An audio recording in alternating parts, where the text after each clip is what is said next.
Simple recipes with गौरीमध्ये सगळ्यांचे मनापासून स्वागत. महाशिवरात्री जवळ येत आहे, त्यासाठी आपण खास सुरम्याचे लाडू बनवणार आहोत. तर सुरुवात करूया आपल्या रेसिपीला. इथे मी अर्धा किलो गव्हाचे पीठ घेतलेले आहे आणि पाव किलो वितळवून तूप घेतलेलं आहे. पिठाच्या अर्ध्याने आपल्याला तूप घ्यायचं आहे. आता परातीमध्ये सुरुवातीला हे पीठ काढून घेऊया आणि जे तूप आपण घेतलं होतं त्याच्यातलंच 4 ते 5 चमचे तूप आपल्याला मोहनसाठी वापरायचं आहे. नॉर्मल रूम टेम्परेचरवरच हे तूप आहे, कडक गरम वगैरे करून घेतलेलं नाहीये. हे तूप पिठाला आपल्याला व्यवस्थित चोळून घ्यायचं आहे. 4 ते 5 मिनिटं ही प्रोसिजर आपल्याला करायची आहे, जेणेकरून व्यवस्थित सगळ्या बाजूने पिठाला हे तूप लागलं गेलं पाहिजे. त्यामुळे आपण जे मुटके बनवणार आहोत ते छान खुसखुशीत बनतात आणि व्यवस्थित तळले जातात. तर एक 4 ते 5 मिनिटं मी सतत हे पीठ व्यवस्थित चोळून घेतलेलं आहे. आता याची आपण एक मूठ वळून बघूया. तर ठिसूळ अशी ही मूठ तयार होते. जर अशी मूठ तयार नाही झाली तर आणखीन एक चमचाभर तूप घालून 3 ते 4 मिनिटं पुन्हा ते आपल्याला पिठाला चोळून घ्यायचं आहे. आता आपलं हे प्रमाण बरोबर झालेलं आहे. मूठ अगदी व्यवस्थित वळली जाते, म्हणजे आपलं पीठ मळायला आता तयार आहे. आता इथे मी थोडं थोडं पाणी घालून याचं घट्टसर पीठ मळून घेणार आहे.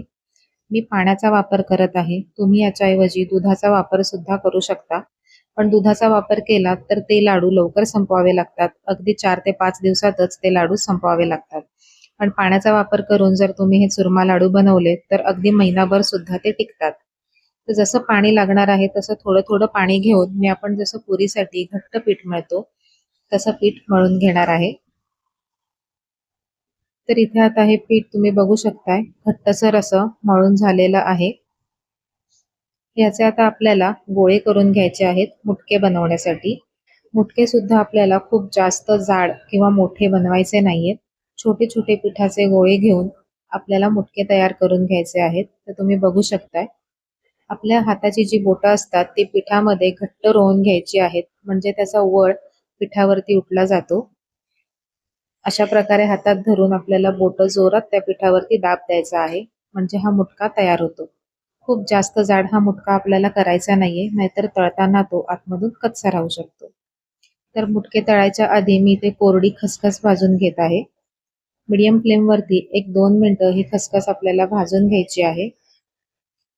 खसखस भाजून झाल्यावर एका प्लेटमध्ये मी काढून घेते. आता यामध्ये राहिलेलं सगळं तूप मी ओतलेलं आहे. ह्याच्यात आपण सगळ्यात आधी ड्रायफ्रुट्स तळून घेऊया आणि मग नंतर मुटके तळूयात. तुमच्या आवडीनुसार तुम्ही ड्रायफ्रुट्स इथे घेऊ शकता. ड्रायफ्रुट्स सुद्धा आपल्याला छान सोनेरी रंगावरती अगदी खरपूस तळून घ्यायचे आहे, म्हणजे लाडूमध्ये ते खाताना छान लागतात. तर आता ड्रायफ्रुट्स सुद्धा आपले तळून झालेले आहेत. तुम्ही बघू शकताय, छान गुलाबी रंग असा याला आलेला आहे. ते तुपातून आता आपण काढून घेऊया आणि उरलेल्या तुपामध्ये एक एक करून आपल्याला मुटके सोडायचे आहेत. एका वेळेला खूप जास्त मुटके तुपामध्ये आपल्याला टाकायचे नाहीयेत. ज्या आकाराचं तुम्ही भांडं घेतलं असेल त्या हिशोबानेच आपल्याला एका वेळेला 5 ते 7 मुटके मी आता टाकलेले आहेत आणि मुटके आपल्याला मंद फ्लेमवरती तळायचं आहे. अजिबात गॅसची फ्लेम वाढवायची नाहीये. जर तुम्ही हाय फ्लेमवरती मुटके तळायला घेतले तर ते वरतून पटकन सोनेरी होतात आणि आतमधून मात्र कच्चे राहतात आणि मग लाडू खराब होण्याची शक्यता असते. त्यामुळे मंद फ्लेमवरतीच आपल्याला हे मुटके छान सोनेरी रंगावरती तळून घ्यायचे आहेत. बघू शकताय 5 ते 7 मिनिटांमध्ये हे बदामी रंगावरती झालेले आहेत आणि आणखीन पुढची एक 4 ते 5 मिनिटं मी तळून घेते यांना. यांना छान सोनेरी रंग आता यायला सुरुवात झाली आहे. तर बघा, याहून जास्त आपल्याला आता डार्क तळायचे नाहीयेत.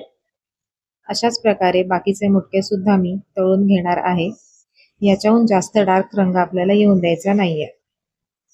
आता हे सगळे मुटके इथे तळून तयार झालेले आहेत.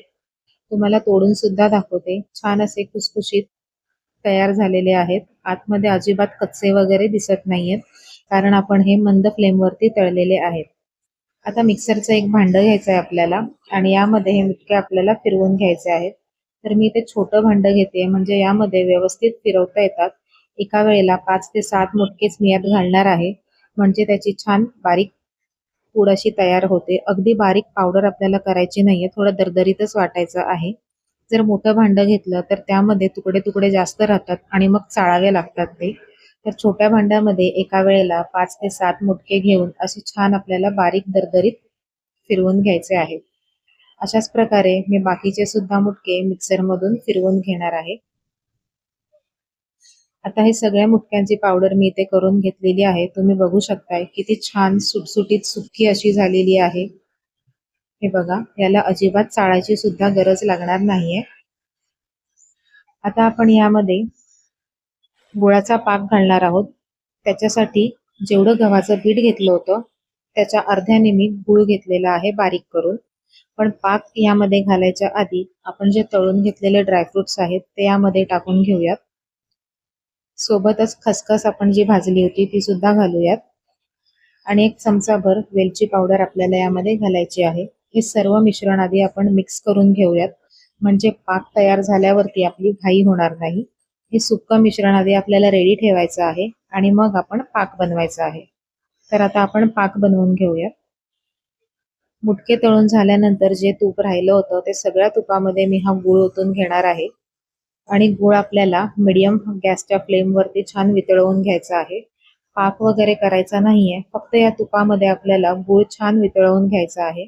त्यामध्ये जे तुकडे गुळाचे आहेत ते चमच्याने दाबून दाबून आपल्याला छान असा हा मिक्स करून घ्यायचा आहे. एक 5 ते 7 मिनिटांमध्येच हा छान मेल्ट होतो गूळ. आपल्याला कोणत्याही प्रकारचा पाक इथे बनवायचा नाहीये. तर तुम्ही बघू शकताय 7 ते 8 मिनिटात हा गूळ अगदी नीट वितळलेला आहे. आता गॅस बंद करायचा आहे आपल्याला आणि गुळाचं हे मिश्रण आपण तयार केलेल्या या सुक्या मिश्रणामध्ये ओतून घ्यायचं आहे. सुरुवातीला गूळ गरम असल्यामुळे आपण कालत्याच्या साहाय्याने हे मिक्स करून घेऊयात. एक 2 ते 3 मिनिटं एकसारखं आपल्याला हे मिश्रण करून घ्यायचं आहे आणि थोडं कोमट झालं, हाताला सोसवेल असं हे मिश्रण झालं की मग हाताने आपल्याला छान सगळं मिक्स करून घ्यायचं आहे, म्हणजे गूळ या पिठाला, या चुरम्याला व्यवस्थित लागला जातो. चमच्याने आपण फिरवल्यामुळे तो व्यवस्थित मिक्स होत नाही. थोडंसं कोमट झाल्यानंतर आपल्याला हातानेच हे चुरून चुरून मिक्स करून घ्यायचं आहे.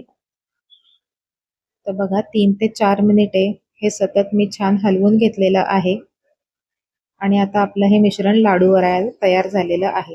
आता तुम्हाला ज्या साईजचे लाडू बनवायचे आहेत तेवढं मिश्रण हातात घेऊन अगदी सहज एका हाताने सुद्धा हे लाडू वळता येतात. तुम्ही बघू शकताय मी एकाच हाताने हा लाडू वळून घेतलेला आहे आणि आता याला फक्त आपण घट्ट करून शेप देऊयात. तर आपला हा चुरम्याचा लाडू इथे तयार झालेला आहे. आता एका हाताने सुद्धा मी तुम्हाला हा लाडू वळून दाखवते किती सहज वळला जातो ते. एकाच हाताने आता मी हा दुसरा लाडू वळून घेणार आहे. आपण हे जे प्रमाण घेतलं आहे अर्धा किलो पिठाचं, त्यामध्ये साधारण 21 ते 22 लाडू मीडियम साईजचे तयार होतात. तर तुम्ही बघू शकताय एका हाताने हा सहज लाडू आपला वळला गेलेला आहे. तर बाकीचे लाडू सुद्धा मी असेच आता वळून घेणार आहे. तर हे लाडू आता आपले इथे तयार झालेले आहेत. 22 लाडू इथे तयार झालेले आहेत. तर येत्या शिवरात्रीला हे चुरमा लाडू नक्की बनवून बघा. रेसिपी कशी वाटली हे कमेंट करून नक्की कळवा. आवडली असेल तर लाईक करा, शेअर करा, व्हिडिओला हाईप करा आणि अशाच सिंपल आणि सोप्या रेसिपीज बघण्यासाठी सिंपल रेसिपीज विथ गौरी या चॅनलला सबस्क्राईब करून बेल आयकॉन सुद्धा प्रेस करा. हर हर महादेव.